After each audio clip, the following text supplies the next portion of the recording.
over yet. Last night was not a funeral at Madison Square Garden. Last night was not the end of the Knicks season. Is it the beginning of an epic comeback? The Knicks beat the Indiana Pacers. They force a Game 6 tomorrow night. We got a lot to say about last night's game. We'll get you set for Game 6. We'll mix in some baseball a little bit later on. But to me, Tiki, it starts with two things.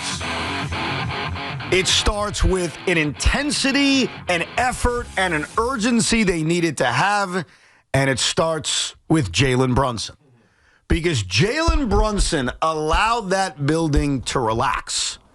The Knicks are down 3-1. If you face an early deficit, if you struggle early, if the same issues that have popped up throughout this series begins this game, Madison Square Garden gets tense, and those players get tense. And instead, Jalen Brunson, and you could see it from jump, came out with a killer instinct. You know, we always credit him for what he does in the fourth quarter of games.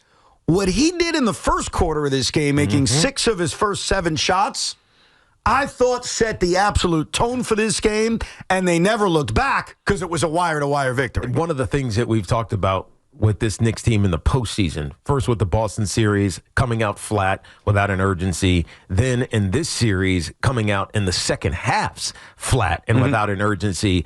Both of those things were not the case in Game 5. And it started with Jalen Brunson, obviously, but it was everyone. It was the defense on Tyrese Haliburton, and it happened at the beginning of the game, and it happened at the beginning of the third quarter. And so while Jalen Brunson has always been a great finisher, we know that now statistically, and you look at his 33 points a game in this postseason, and the fact that him and Cat are playing at the level that they are, it's historic in a way, and putting them on the level with some of the great teams in NBA history. But they always were fighting to win it at the end. By coming out with urgency in quarter 1 and in quarter 3, quarter 4 kind of was easy for them for the first time in a long time. No doubt. A wire-to-wire victory, and I think it might create a new template for what the Knicks need to do for the rest of this series if they want to win it in 7, as was the chant at the end of the game. Well, look, coming out and communicating well and being aggressive on defense and not having miscommunication and defending at a high level and playing like your season is on the line, which it was, is key. And they did it last night. Right. And you saw that. Now, the Indiana Pacers, and I'm sure they're saying this up in Indianapolis right now, they're probably killing their team saying, where's your intensity? You even had Pascal Siakam admitting it after the game, saying, yeah, they played harder than us. And so Pacer fans are probably dealing with the conversations we had numerous times throughout this series, which is, how could they play harder than you? Right. But it's a postseason game. But it seems like they're still confident, the Pacer players, and Tyrese Haliburton just gives you that look like, yeah, we're just going to win it at home type of thing. But, I mean, he was horrible. And look, we've seen this in moments over his career where he just kind of no-shows, but I can't explain it. I can't imagine why you'd want to just, hey, we're going to win at home. That'll feel better. Well, I think there's a couple of reasons to explain the marvelous job the Knicks did on Tyrese Haliburton. I think it's a combination of two things. His aggressiveness was taken away. I think clearly Mikal Bridges, and I got to give him a lot of credit, he defended him very differently than he did in the first 4 games of this series. It wasn't quite what Nesmith does to Jalen Brunson. It wasn't as aggressive, but you could tell that they looked at Tyrese Haliburton, Mikal Bridges did last night, and said, I'm not going to let this be easy for him. Yeah, I'm going to frustrate you at every turn. And I think sometimes when you frustrate Tyrese Haliburton, and we've seen this throughout his career and his postseason career, he'll shut down. He'll be less impactful. And so I think that nationally, Tyrese Haliburton's going to take like one of his first real beatings from the national media. And while he may deserve some of that, I think the Knicks deserve a lot of credit. And I think Mikal Bridges deserves a lot of credit because Mikal Bridges is here to defend more than anything else. Yes, his mid-range jump shot. Yes, his big 6-footers in the lane. Sure. But it's defending. Yeah. And he defended Tyrese Haliburton. He frustrated Tyrese Haliburton, and he basically shut him down. And the difference between Tyrese Haliburton and other pass-first point guards in the history of this league is it's not about the amount of shots attempts that Tyrese Haliburton had last night. It's not about the amount of points. Because I got to watch Jason Kidd for many, many years. There were games where Jason Kidd did not take 25 shots. Yes. But Jason Kidd would still impact the game even when he loses his aggressiveness shooting the basketball. Tyrese Haliburton didn't affect this game. No. You know what I mean? Like the Knicks made him irrelevant. Right. He felt non-factor-ish. And if it wasn't, for Mathurin coming off the bench and scoring 23. He was their best player. He was their best player. Yeah. And, I mean, this game would have been a 30-point blowout if it hadn't been for him off the bench. But I think Tyrese Haliburton, he got caught in something that I think a lot of players tend to get caught in. You relax. And you don't have that fire. When you see Tyrese Haliburton at his best, and unfortunately we saw it in Game 4, where he's making every shot. Even when he's contested, he's shooting with confidence, and then he's mocking the crowd. He's doing the Jalen, 3-point finger sign that he likes to do. All those things, they project I'm better than you. I don't care what the hell you're trying to do to me. He didn't have that in Game 5. It was more of a subdued Haliburton. And if you get that Haliburton, it's hard for the Pacers to win. If anybody needs to look themselves in the mirror for the Pacers, it's him. Yeah. As much as it was about the Knicks, it was also just a weird day for Tyrese Haliburton, and the Knicks, to their credit, took advantage of it. Well, the Knicks came out in the situation they were in realizing we need to beat them on the margins. Mm-hmm. We need to be more aggressive. We need to be more desperate. We have to play that way because we have to extend our season, and they did. And they did it from jump. And I think that was the most impressive part. Like sometimes over the course of a 48-minute basketball game, you don't really have a gut feeling on the way things are going to play out. No. Because like the old saying goes, just watch the last 2 minutes. And sometimes there are signs early in a game. And in the first quarter, when Jalen got off to that great start and the Knicks had the early 10-point lead, I still wasn't convinced, all right, this is the Knicks night. Because what I needed to see them do, which they hadn't done a lot throughout this series, is close out quarters and finish their strength, and finish these quarters strong. And finish these good runs that they had. Cat gets in a foul trouble. He comes out. Okay, no problem. Here comes Josh Hart. Mitch is at the 5. Jalen Brunson's going to run the offense. You only have one negative defender on the court instead of 2. And they allowed the Pacers to sort of get back into the game. And I thought the close of the first quarter was the only moment where I said, oh, my God, they're really going to blow this. The Pacers had a 5-0 run in the last minute and a half of the first quarter, and they made it a 4-point game. And at that point, as I'm sitting there up on my bridge seats at Madison Square Garden, and Knicks fans are so sweet. Everybody was so nice to me last night. I had a great time. Did they tell you didn't actually get a panini? No one knew about that other than really, I guess, people on Twitter because I tweeted out a picture of a sub sandwich. I'll get to that later. I'll tell you why I made a game time decision. That's not a panini. Yeah, I ended up not going with the panini. Whatever. Maybe that's why the Pacers lost. I don't know. Good for you. But I thought when Indy closed the first quarter and the Knicks took their eye off the ball at the end of the first quarter, that was the moment where I said, really? So the Knicks are going to let this great Jalen Brunson start, this sloppy Indiana start. They're going to let them back in the game because I thought at the end of 1, the Knicks should have been up by more than 4. That was my thought. It was like they should be up by 10. They should be up by 12. Mm-hmm. And the sequence that really convinced me the Knicks were going to win this game, and this is a credit to Tom Thibodeau, was when he came out in the second quarter with DeLon Wright, Deuce McBride, and the man of the moment, Landry Shamet. And they ran with Josh Hart and Karl-Anthony Towns. And they got good minutes from DeLon Wright. He missed a couple of open threes. No big deal. He also had a big offensive rebound after an OG block, which set up the Landry Shamet 3 that put them back up by 10. And then you've got Landry Shamet, and he would do this in the first half, but he would also do it in the fourth quarter of this game, early fourth quarter, when he got fourth quarter minutes.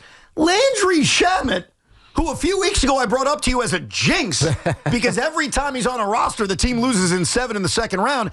Landry Shamet impacted this game. Yeah. Well, I think they might have found something with Landry Shamet defending Tyrese Haliburton. Defending everybody. Or defending anybody. Yeah. But if there becomes a point where Mikal Bridges, who, he's working hard defensively. And it's not always great, obviously. I think the fatigue starts to get the best of him, running up and down the court with Tyrese Haliburton, for 40-something minutes. But I think they might have found something that could be used in these next 2 games if they get that far. The Landry Shamet weapon? The Landry Shamet defensive weapon. Forget score. Forget him. Forget him as a scorer. Landry Shamet showed to the point where he's getting crowd chants at MSG that he can be an elite defender. Now, he's not an elite defender, mostly, but he's a very good defender.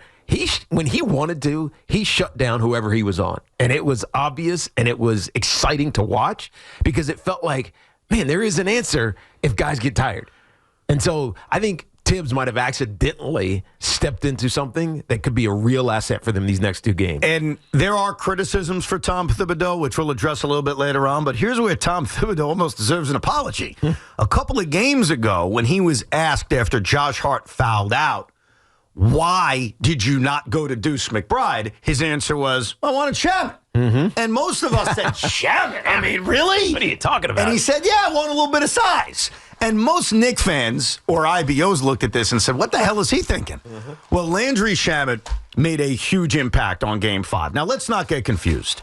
Jalen Brunson and Karl-Anthony Towns are the engines, especially Jalen Brunson and the way he started this game. You need to win on the backs of stars. And Jalen Brunson and Karl-Anthony Towns are now only the third twosome to score 20 points in each of the first 5 games of a conference finals game since Shaq and Kobe. Wow. So obviously they're doing something right. But to win a best-of-7 series, sometimes it takes those little things. It takes those little contributions. And Landry Shamet last night, and DeLon Wright in an underrated way, when they started the second quarter with that fivesome of Wright, Deuce, Shamet, Hart, and Cat, it made a huge difference. Those guys were on the floor for the first 4 minutes of the second quarter. They were a +4. They expanded the Knicks lead to double digits. A double-digit lead they basically would have for the rest of the game. Right. And it's a testament to Thibodeau that someone who has been so allergic to going to his bench and so allergic to trusting guys off of his bench did that for the first 6.5 minutes of the second quarter. I wonder what changed. He had to change. Was it desperation? Yes. Or was it someone imploring him to do so, whether it be player or executive? No, I think it's a have to. I think sometimes when you're trailing in a series and you see what the Pacers are doing, you have to adjust, especially if you're going to play at the Pacers' pace. Right. There's a likelihood that you're going to tire down, you're going to wear down. And also separating Jalen Brunson and Karl-Anthony Towns, which he did a pretty good job of doing so throughout this game. There were a bulks of period of time, like every minute of the game, forget garbage time, late fourth quarter, forget that, throw that one out when Porty's put in a bucket. In every minute that mattered in this game, either Jalen or Cat would be on the floor. And there were lots of times in which it was only one of them. Yeah. Where you only have to deal with one subpar defender on the floor at the same time, and you can hide their defensive liabilities. Now, I got to give Jalen Brunson some credit. He's going to get a lot of credit for what he did to start this game. I thought his defense was passable. Right. And that's a really big compliment. The effort was more there. Absolutely. It was a passable defensive performance by Jalen Brunson. He wasn't the sieve that he normally was. And overall, pound for pound, how did the Knicks win Game 5? That's how they won Game 5. They defended. They held the Indiana Pacers to a 94-point total. And the numbers are the numbers. When the Pacers score less than 110, they lose. When they score more than 110, they win. Right. So Well, you have to defend at a very high level. it was also partly the Pacers not running as much as they previously had on makes and misses and everything. But they took 15 less shots than the Knicks. Well, you know why? They turned the ball over. Yes, for the first time. For the first time, they turned the ball over 20 times in this game. Look at their totals throughout this series, 7, 10, 12, and 11. Right. So those 20 turnovers were huge. So is it sloppiness or is it a better effort by the Knicks? I think it's a little bit of both. Tyrese Haliburton still didn't have a turnover, but that's neither here nor there. They out-turnovered the Knicks, who weren't clean by any stretch of the imagination. They had 15 in this game, but it was more the Pacers being off of their game and the Knicks taking advantage of it. I think it's a combination of both. I think they defended a lot better. They did. Of course. I think sometimes when you get a team as offensively gifted as the Indiana Pacers to hold them to 94 points, and look at their shooting in the first 3 quarters of the game when the game was on the line. They came out in the first quarter, they shot 37% from the field. Miles Turner turned the ball over on the very first possession, which he basically tripped. They shot 38% in the second quarter. It was a little bit better in the third quarter, but it was 41%. They didn't hit their shots. Now, was it squarely Indiana missing, or did the Knicks defend better? The Knicks defended better. Mikal Bridges defended really well. I don't even care about his box score. I don't care what he did offensively. I thought he did a really good job against Tyrese Haliburton. I thought Jalen Brunson did a much better job defensively. Landry Shamet off the bench, which we all saw, which caused the Landry Shamet chance at Madison Square Garden. I may have joined in. No, you didn't. No, I didn't. Kidding me? I was looking around. I was looking around and I was saying, I can't believe, and I think a lot of people said this, though my tone was a little different. I said, I can't believe I'm in Madison Square Garden for Game 5 of the Eastern Conference Finals, and 18,000 people are chanting Landry Shamet. Like, there are moments in time in which you turn around and you're like, is this really happening? They're showing appreciation for a job well done. No, the crowd did a wonderful job. I'm not mocking them. I'm more mocking, sports doesn't make sense sometimes. It depends. I think in New York, the sport fan is smart enough to know who they should be chanting. Oh, absolutely. And that's a high IQ sport fan. They're a high IQ sports fan. It's more the idea. Like, if I went to you guys a week ago and said, I'm going to make you some predictions for the series, like some wacky predictions. And I said, I got one for you. Game 5 at Madison Square Garden. Mid-third quarter, or early fourth quarter, I should say. Yeah. The crowd's going to chant Landry Shamet's name like he's the Rock. We'd be telling you to get the hell out of here. You'd say, what's wrong with you? Oh, you got to pick the former net? What are you talking about? So it's more just a testament to sport that you just never know. And I think that's the hope that the Knicks fans should have today on this Friday, and that is hope. Like, we saw what this team is capable of. Is it going to be easy to win the next 2 games? No. But it starts with one. And I think the mistake that the Pacers made, I know I'd be thinking this if I'm in Indiana and I'm a Pacer fan, is they let them off the mat. Yes.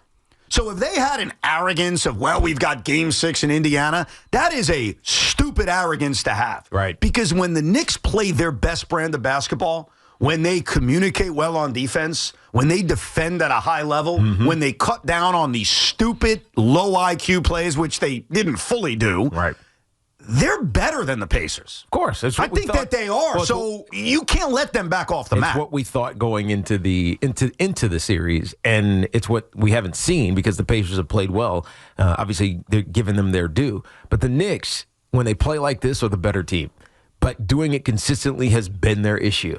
Now, they have to they got to go to Indy for Game 6 and then get back. If they get back, it's almost, I don't want to say it's guaranteed, but it's almost a guarantee the Knicks are winning. No. Now you're going too far. Nope, I'm not. I feel like the Knicks, if they win, Indy doesn't lose 2 games in a row. Yes. They haven't lost 2 games in a row since March. And by the way, when they lost those 2 in a row in March, they lost 3 in a row. Exactly. Just saying. And so momentum in basketball is different than momentum in, say, football. Oh, you can't get first downs, and the other team just rolls you because you keep giving them field position and scoring opportunities.